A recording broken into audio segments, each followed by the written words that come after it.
Officer, nobody does that. We did not carry anybody. The man took the land. We will not allow because he was chief of the and then for you to carry land. Sir, everything was acquired legally. Will you stop that? Will you stop that? Sir, I'm an officer, I have integrity. Shut up, your mouth, good officer. I will not shut up. Will you get out? Sir, I won't shut up. Sir, I was in school, you're not in school. Sir, you can't shut me up. Will you keep quiet? You can't shut me up, sir. Fool. I'm not a fool. I'm not a fool, You can shoot anybody like that? Sir, I'm not a fool. Who are you? I am not a fool, sir. As at the time I graduated, you were in primary school. I'm acting on orders. Take for which order? You will see whether you will not be here. Sir, you can't call me a fool. I'm an officer. I'm not a fool, sir. I'm an officer. You will have killed everybody here. No, we won't kill anybody. We won't kill anybody. We are acting on orders.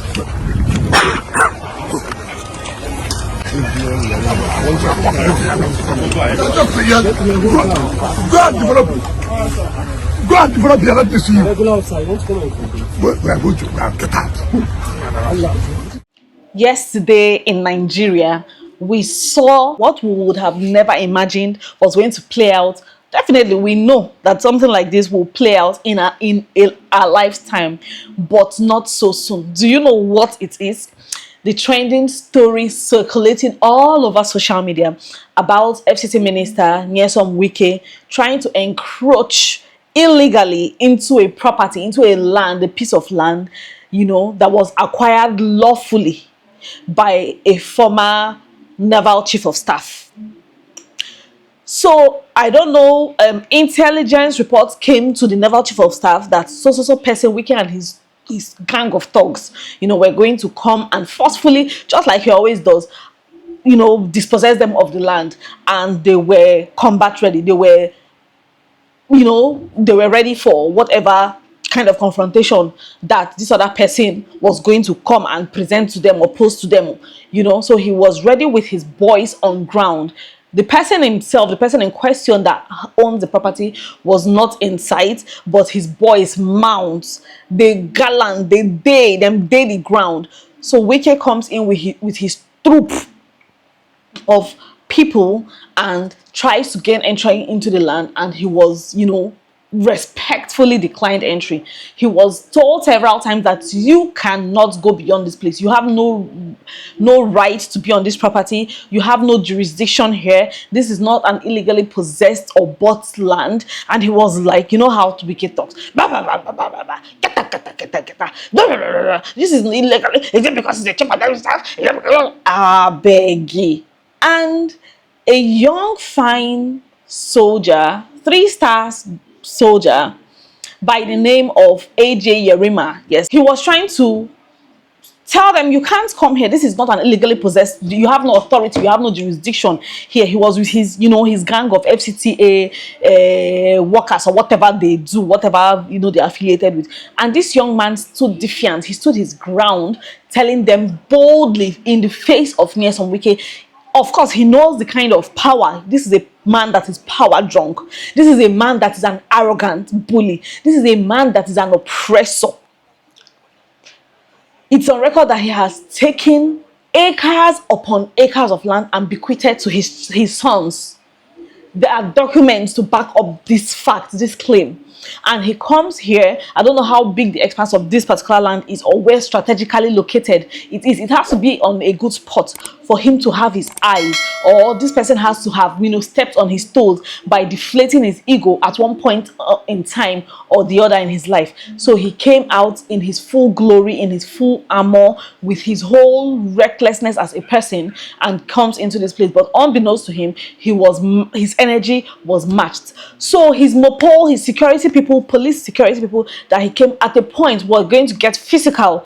All this while, the army guy was on the call, you know, receiving or exchanging orders or commands, receiving commands from his boss that stationed him there and his, you know, colleagues.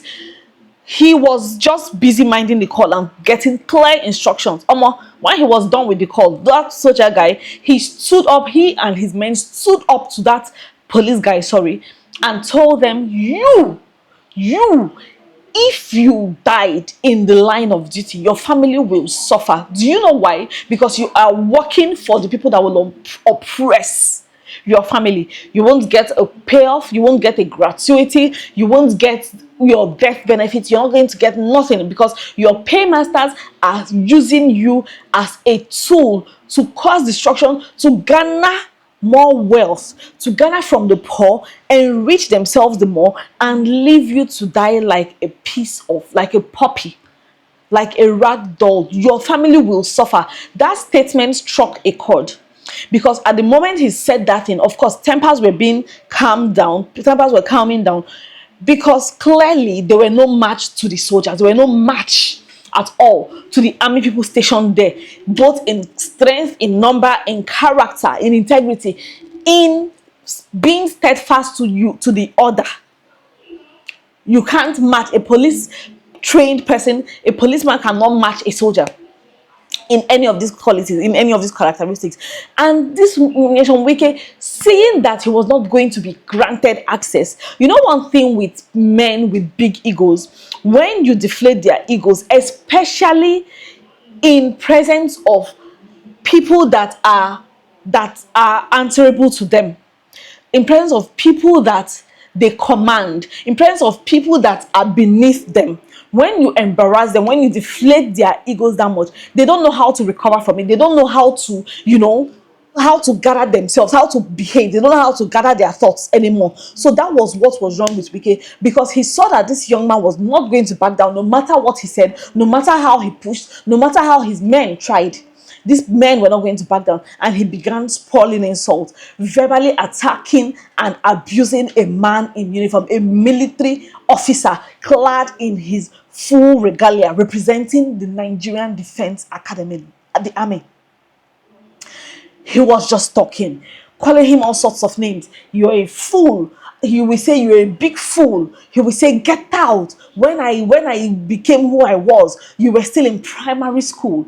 You are this, you are an animal, he used all sorts of course, it wasn't getting to this person, because this person was pouncing them off right back. As it was coming, he was denouncing it immediately. It was like, you are a fool. I am not a fool, sir.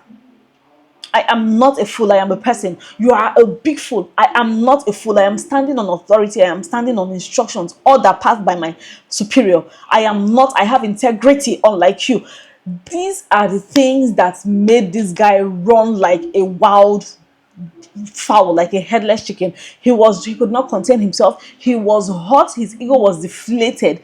He was embarrassed right in front of the people that they usually just go, and it's just a very, very simple, easy day of work. When they go to possess people's properties and, mark off buildings for the owners not to, gain access into it anymore. So unlike yesterday, it was a very difficult day at work for them. It was a very difficult day at work. And then all these things now, people now began to like, who is this guy? Who is this boy? Who is this young, fine man? Who is this young man that has integrity? And they went and investigated, went through his background, and they saw he came out from such good pedigree. His father was a retired, lieutenant colonel in the army. His father was Major General M.M. Yerima. And when they dug up this man's profile, when they dug up his biography, it was nothing short of amazing, nothing short of applause, nothing short of pride. You would know that this man has not stained his name. He has not meddled in any filth, in any irregularities, in any, nothing. He has no scandal. He has no stain on his person, on his name, on his profile. He has been educated. He has been grounded. He has the utmost discipline, because he kept going from one level to the other, from one level to the other, from one level, climbing till he got to the top of his career. He is well read, well studied. He has garnered a lot of certifications, a lot of, recommendations for higher positions. He served at the highest capacity, and he stood on the side of truth. He said being a person of integrity, being a leader, is not about the uniform you have. Normally, some people that have no integrity, that have no character, will just, because of the simple fact that they have been given these badges, these uniforms, they use it to command or to force people to respect them, to respect their position. But that is not what a true leader is about. A true leader is you forgetting your uniform, forgetting your badges, your qualifications, forgetting the level that you have, acquired in whatever field, and know that when it comes down to true leadership, when it comes down to being honest, to being a person with character, can you say the truth? Can you stand on the side of truth no matter how difficult it is?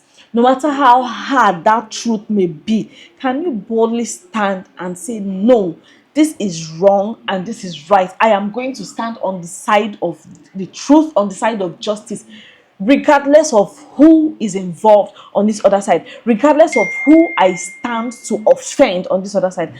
I am going to stand on the side of integrity, on the side of conscience, because I know it doesn't end with me.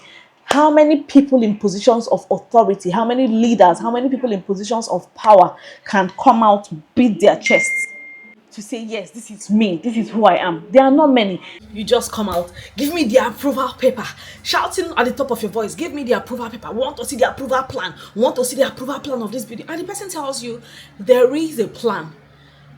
Wait, don't wield your power, don't show what you're not, or what you think you are, let me just put it like that, and all hell lets loose, all the senses in your body, you're fighting with your body language, you're fighting with your voice, you're fighting with your actions, you're fighting with everything that has to do with you. But at the end of the day, forgetting the fact that this military person, this man now in question, represents not just, you're looking at him as a person, you're looking at him as a small boy. That's why you're able to say, where were you when you were probably in primary school, when I was this, when I was that. No, this person, when they are on their uniforms, when they are dressed, they're representing the Grand Commander of the Federal Republic. That is Tinubu. That is who you should be seeing. You should be seeing the people that he is representing. You should be seeing us, we Nigerians that you are serving. But no, you're looking at him like one piece of one object. That is why you have no regard. You should have been demoted or your ministerial position retrieved from you since. Okay, now nobody is saying anything. It's been what? It's been over 12 hours. We are yet to receive an apology. We are yet to hear anything from him. I am not expecting an apology from Wike. I do not expect that Wike will come out and apologize to the Nigerian army or apologize to the presidency. Do you know why? Because he is Wike. He is like Pharaoh. They hear word. But I want to give it up. The whole Nigerians, as a people, as a nation, we are proud of you, officer. We throw away our salutes for you, because what you have shown, what bravery you have shown is not one that anybody can. So we give you the utmost respect. We respect you, we honor you, we salute you 1700 times, because you deserve it. You have shown and you have proven that there are still a few people, a few men of valor, there are still a few men of integrity, there are still a few decent men in this country. In Nigeria, there are still a few men like that. There are still a few men like you that have not sold their conscience for nothing, that have not sold their lives or their conscience for peanuts. There are still people like you. There are still men, decent young men, that still have the integrity, that still have the moral uprightness, to stand in the face of injustice, to stand on the truth they believe in, regardless of who it affects, regardless of who they are standing against, but stand on the side of truth. It just goes to show me, you see that the first time Nigeria and Nigerians would have set themselves free was on the 20th of October 2020, when we all marched, we all came out in numbers. Young, old, little children were brought out to protest the police brutality, to speak up in one voice, to end police brutality and end SARS. The only thing that made us back down, the only thing that made us give way was the gunshots, the bullets, the bloodshed on the innocent lives. Of course, when it came to all that, endangering their our lives, when people were beginning to drop dead like flies on the floor, we all took off, we all dispersed. But they've only been able to stop that one. There is going to be a time when people like this young man would stand up and say enough, no matter waiting won't happen, that thing that wants to happen should happen. I stand where I stand. I stand on the truth. I stand on what I know is right. And nobody will make me back down. Until we get to that point as a people, until we get to this point as a nation, then every other thing that we're saying is just weird words, it's just talk of mouth. There is no action. There is no action whatsoever until we get to that is the talk and do stage. That is the talk and do stage. That man is such an exemplary leader. He's such an exemplary representative of who we are as a people. He's such a model soldier. And I just hope he gets the award, the honor, the recognition that he deserves. Because he deserves to be recognized. Even if these people don't like, even if the people that are going to honor him and reward him don't like, okay, maybe they still work for or are puppets for so person, they should be able to give him that honor he deserves, because we as a voice, as a nation, majority of us are applauding him, and it is our will, not your will. It is our person, who we want, what we see as right, not what you think is right. I'm going to end by saying my take home, what I learned from that short video, what I learned from this whole thing, apart from the fact that I'm using my platform in my little way to speak up, to rile people up, to know that they have a right, they have a voice, no matter the capacity that their voice is. The other take home I've learned is that no matter what is said to you, no matter the insult that is hurled at you, when he was saying you're mad, you're a fool, the man respectfully told him, I am not a fool. I am not mad, I am sane. So when people try to ruffle you up, try to throw you off balance with actions, with words, maybe remain calm but defiant. Remain calm but true to yourself. Return those words back to whoever is sending it. Let them know without using insult, without even shaking, without even being moved, without even so much as an expression on your face to show that you're bothered by those things. And that is when the unsettlement, that is when you know that they begin to become restless. They begin to become restless and crying and barking and shouting like rabid mad dogs. But you just return it. You just say what you are, because you know who you are. You shouldn't be defined by what anybody else says about you. You know who you are as a person. You know who you are as an individual, as a parent, as a father figure, as a man of the house. Man of the house, leader, doesn't mean you should be loud. You can lead quietly. You can lead from the back, from behind. Yes, servant leadership. That is the ultimate kind of leaders. That is the most admirable type of leadership. When they tell you these things, they throw all sorts of things at you, calmly remind them who you are. You would not be judged, you would not be defined or behave in the way they expect you to behave, because you're behaving this certain way. Calling me these names does not mean I should roll in the mud with you, does not mean I should ruffle feathers with you. That is just what I have learned. Then lion know the born goats. Lion know the born goats. Who you be is who your child will mirror. What you are is what they mirror and become who they would be in future.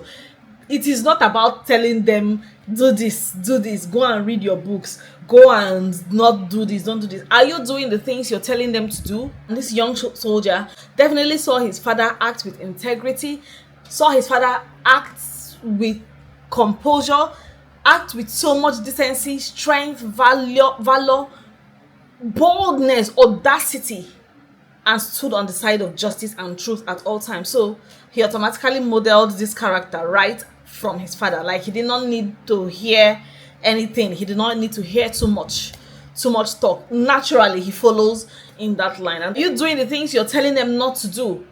You're the mirror the next generation is seeing. So in what capacity you representing the young generation, as an uncle, as an auntie, as a parent, as a grandparent, you are the mirror that will bounce off reflection from. So be who you want me to be tomorrow. That is just the take home from all of this. Let me know, share your thoughts down in the comment section. Let me know what you think. Let me know on whose side you are. Give this video a massive thumbs up if you watch up until this time, and please subscribe to the YouTube channel. It is absolutely free. And yeah, thank you so much for watching. I'll see you again in my next one. For now, bye.